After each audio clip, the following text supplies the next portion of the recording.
আমরা যারা বাজরিগর পাখি পালন করি তারা সবসময় চিন্তায় থাকি যে আমাদের পাখিগুলোকে কী ধরনের খাবার খাওয়াবো, অর্থাৎ কী ধরনের খাবার বা কী ধরনের স্বজ্জবীজ বা কী ধরনের দানাদার খাবার আমরা আমাদের পাখিকে দেব। আসসালামু আলাইকুম, বাডি স্টোরি চ্যানেল বেশিতে সবাইকে স্বাগতম। এই মুহূর্তে যারা আমার ভিডিও দেখছেন সবাইকে আন্তরিক ধন্যবাদ। তো আজকে বাজিগর পাখির খাবার নিয়ে আলোচনা করো, অর্থাৎ বাজিগর পাখির যে সিড হিসাবে কী ধরনের খাবার দিব, এছাড়া সফট ফুড হিসাবে কী ধরনের খাবার দেব, তাছাড়া কোন ধরনের খাবার পাখিকে দিব না, এই ধরনের সমস্ত বিষয় নিয়ে আলোচনা করব। তো আজকের ভিডিওটা বাজিগর পাখি পালন যারা করছেন তাদের জন্য মাইল ফলক হতে চলেছেন। সম্পূর্ণ ভিডিও আশা করি দেখবেন। তো ভিডিও শুরু করার পূর্বে বরাবরের মতো অনুরোধ থাকবে, চ্যানেলটা এখনও সাবস্ক্রাইব করে না থাকলে সাবস্ক্রাইব করে পাশে থাকার বেল বাটনটি বাজিয়ে দিবেন। আর অলরেডি যারা সাবস্ক্রাইব করেছেন সবাইকে আন্তরিক ধন্যবাদ। চলুন সবাই মিলে আজকে ভিডিওটা শুরু করি।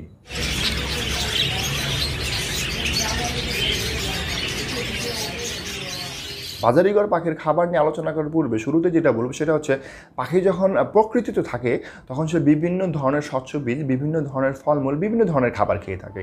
তো এই যে সে প্রকৃতিতে যে খাবার ধরনগুলো যে খায় সেগুলো কিন্তু আমরা সম্পূর্ণ তাকে দিতে পারি না, কিন্তু তার কাছাকাছি তো আমরা যেতে পারি, তাই না? তো সে যা খাচ্ছে বা তাকে আমরা যে জিনিসটা দিতে পারি সে প্রাকৃতিতে সম্পূর্ণ ওইভাবে না দিতে পারলেও তার কাছাকাছি আমরা দিতে পারি। তো এই যে কাছাকাছি যে দিতে পারি তার জন্য প্রথমে যেটা আসে সেটা হচ্ছে স্বচ্ছ দানা, অর্থাৎ সিড মিক্স। অর্থাৎ বাজিগর পাখিকে আমরা বিভিন্ন ধরনের সিড মিক্স দিতে পারি। আর এই সিড মিক্সকে আমরা দুইভাবে ডিভাইড করে নিতে পারি, একটা হলো শীতকালীন সিড মিক্স, একটা হচ্ছে গরমকালীন সিড মিক্স। আপনারা জানেন যে শীতকালে যখন নাকি পাখির ঠান্ডা লাগে, স্বাভাবিকভাবেই পাখির শরীরকে আপনার হিট রাখার জন্য এবং পাখির ঠান্ডা সহ্য করার জন্য আমরা কিছু আপনার গরম যে শস্য বীজগুলো আছে বা গরম যে সিড আছে সেগুলো ব্যবহার করি, যেমন সূর্যমুখীর বীজ, তিসি, তিল, নাইজার সিড বা গুজি তিল। এগুলো মূলত গরমকালের আপনার বীজ, অর্থাৎ এই সিডগুলো আমরা মূলত বেশি করে গরমকালে দেই। এছাড়াও আমরা অল্প পরিমাণের যে নাইজার বা গুজি তিল আছে সেটা গরমকালেও পাখি কন্টিনিউ রাখতে পারি, কারণ পাখির সবসময় কিছু না কিছু হিট বা কিছু না কিছু তাপ দরকার হয়। এই সমস্ত সিডগুলোর সাথে গরমকালে আমরা যে সমস্ত সিড ব্যবহার করতে পারি, অর্থাৎ ওগুলো তো শীতকালের সিড চলে গেল, গরমকালে আমরা যে সিডগুলো ব্যবহার করছি সেটা হচ্ছে আপনার এই যে ক্যানারি সিড আছে সেগুলো ব্যবহার করতে পারি। আপনার বিভিন্ন ধরনের মিলেট মিক্স আছে, যেটা যেমন white millet, red millet, yellow millet, black millet, এই যে মিলেট মিক্সগুলো সেগুলো ব্যবহার করতে পারি। এবং বাজিগর পাখির সবচেয়ে গুরুত্বপূর্ণ যে খাবার সেটা হচ্ছে চিনা এবং কাউন, এটা তো অবশ্যই ব্যবহার করতে হয়। তো এই যে স্বচ্ছ বীজগুলো আছে এগুলো যদি আমরা রেশিও অনুযায়ী এবং আমরা যদি সুন্দরভাবে সবসময় দিতে পারি পাখিকে, এবং সবসময় মনে রাখবেন বাজিগর পাখি কিন্তু বাজরা খায়। আপনারা হয়তো অনেকে জানেন না যে বাজিগর পাখি কিন্তু বাজরা খায়। আর এই বাজিগর পাখি যখন নাকি বাজরা খাওয়ার অভ্যস্ত হয়ে যায় তখন তার যে বিভিন্ন ধরনের রোগ আক্রান্ত হওয়ার সংখ্যা অনেক পরিমাণ কমে যায়। অর্থাৎ তার পার্সেন্টেজ হিসাব যদি করা যায় সেক্ষেত্রে 50 থেকে 60% তার রোগ আক্রান্ত হওয়ার যে সম্ভাবনা সেগুলো করে যায় যদি বাজিগর পাখি বাজরা খাওয়ার অভ্যস্ত হয়ে যায়। অনেকের পাখি বাজরা খায় না, আবার অনেকের পাখি বাজরা খায়। আপনার ভারত পাকিস্তানের বিভিন্ন রকম বিডারদের ভিডিও যদি আপনি দেখে থাকেন তাহলে দেখবেন যে তারা তাদের পাখিদেরকে আপনার পর্যাপ্ত পরিমাণে বা সবসময় বাজরা খাওয়ায় যাতে তাদের পাখি রোগ প্রতিরোধ ক্ষমতা সম্পূর্ণ হয়। তাহলে আমরা আমাদের বাজিগর পাখির খাদ্য তালিকার মধ্যে সিড মিক্স আছে সেখানে বিভিন্ন ধরনের চীনা কাউন, আপনার গুজি তিল, সানফ্লাওয়ার সিড, তিসি, তিল, চীনা কাউন যেটা বললাম আমি, তারপর হচ্ছে বিভিন্ন ধরনের মিলেট মিক্স, এগুলো আমরা দিয়ে পাখিকে সামগ্রিকভাবে সুষম সিড মিক্স বানিয়ে আমরা পাখিকে দিতে পারি। সিড মিক্স রিলেটেড যদি আপনারা ভিডিও চান, অর্থাৎ সিড মিক্স এর রেশিও সংক্রান্ত যদি ভিডিও চান তাহলে আমাকে কমেন্ট করবেন, আমি খুব শিগগিরই এ সংক্রান্ত ভিডিও আপনাদের সামনে উপস্থাপন করব। বাজিগর পাখির জন্য বিভিন্ন ধরনের সবুজ শাকসবজি, ফলমূল খুবই গুরুত্বপূর্ণ, এবং এটা যে ব্রিডিংয়ের জন্য পাখিকে কত বড় আপনার অবদান রাখে এটা আসলে বলে শেষ করা যাবে না।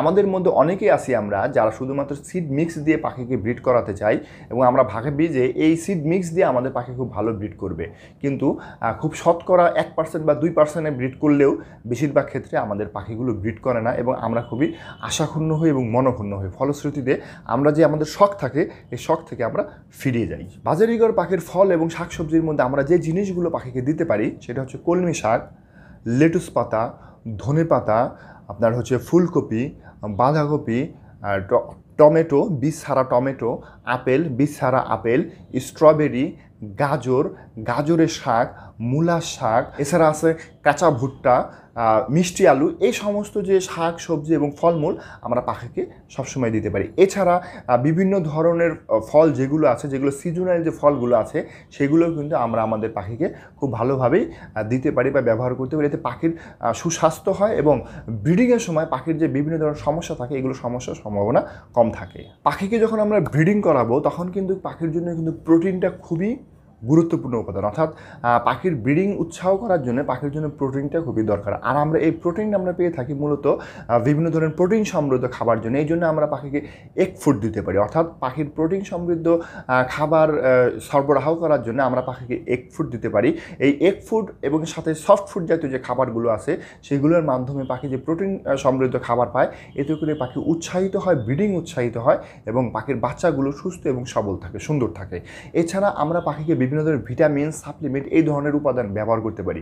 তবে আপনি যদি নিয়মিত পাখিকে বিভিন্ন ধরনের শাকসবজি, এগ ফুড, সুষম সিড মিক্স খাওয়ান, তাহলে এই ধরনের যে ভিটামিন, সাপ্লিমেন্ট আছে, এগুলো খুব বেশি ব্যবহার করতে হয় না। আর একান্তই যদি ব্যবহার করতে হয়, অবশ্যই কোনো এক্সপার্ট যে ব্রিডার আছে বা এক্সপার্ট যে ভেটেরিনারি আছে বা যারা দীর্ঘদিন পাখির সাথে জড়িত, তাদের সাথে পরামর্শ করে যদি আপনি এগুলো ব্যবহার করেন। আর যেহেতু পাখি আমাদের সাথে অনেকদিন যাবত থাকে এবং বিভিন্ন কারণে অসুস্থ হয়ে যায়, তাই পাখিকে বিভিন্ন ধরনের আপনার ভিটামিন, সাপ্লিমেন্ট বা অসুস্থতা সুস্থ হওয়ার জন্য ওষুধ দিতেই হয়। আর এই যে ওষুধ যদি দিতেই হয়, তাহলে অবশ্যই কোনো এক্সপার্টের যে মতামত নিয়ে আপনারা এটা ব্যবহার করবেন।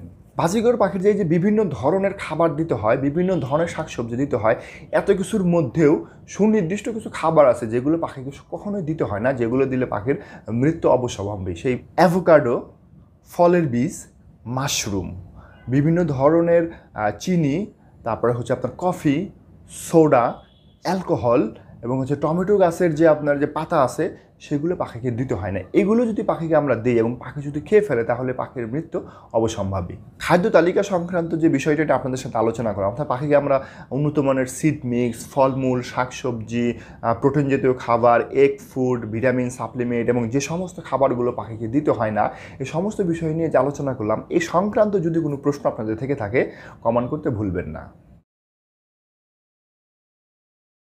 এতক্ষণ ভিডিওটা দেখার জন্য ধন্যবাদ। আশা করি ভিডিওটা আপনাদের ভালো লাগছে। ভালো লাগলে লাইক করবেন, শেয়ার করবেন। চ্যানেলে নতুন হয়ে থাকলে সাবস্ক্রাইব করে পাশে থাকার বেল বাটনটি বাজিয়ে দিবেন। আর চ্যানেলের সোশ্যাল মিডিয়া যদি জয়েন না করে থাকেন, ডেসক্রিপশনে লিঙ্ক দেওয়া আছে, এখনই জয়েন করে নিন। দেখা হচ্ছে নতুন আর একটা ভিডিও নিয়ে। ততক্ষণ পর্যন্ত ভালো থাকুক আমাদের সবার পাখি। টাটা, বাই বাই, আসসালামু আলাইকুম।